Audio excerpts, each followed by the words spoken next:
The woman's husband was killed while on duty. She was counting money, crying and laughing at the same time. A man saw her receiving so much money and asked why.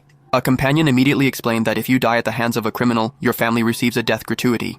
Hearing this, an idea came to the man's mind. Just then, the mayor's daughter was kidnapped and the robber had a gun. Everyone stepped back in fear. The man moved forward, walked towards the robber, and gestured to shoot. The robber pulled the trigger, but the bullet hit a policeman standing behind. The robber was too scared to shoot again. The man signaled his companions to catch the robber. He was in a building.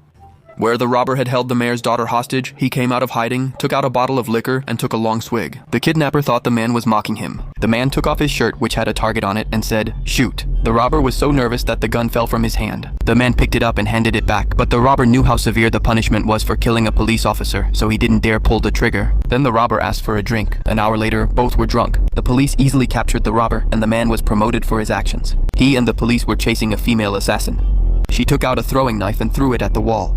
The knife thrower took out a knife and threw it at him, saying, "Hit me!" The female assassin threw the knife, which spun around his head and eventually ended up more on his head. The man got another promotion, but he didn't want the promotion because he had a terminal illness and wanted his parents to receive death gratuity after his death. So he deliberately entered the house of a gang leader as he had planned. The leader immediately pulled out a gun, but unexpectedly, the leader had Parkinson's disease, and every shot kept missing the target repeatedly. The leader offered him money to leave, but he firmly refused. The gangster, in anger, then... As the gangster lifted his firearm, the man remained unharmed. Unexpectedly, the gangster collapsed to the floor. He had been shot from behind by his spouse, who could no longer tolerate his mistreatment. Consequently, the man received yet another promotion.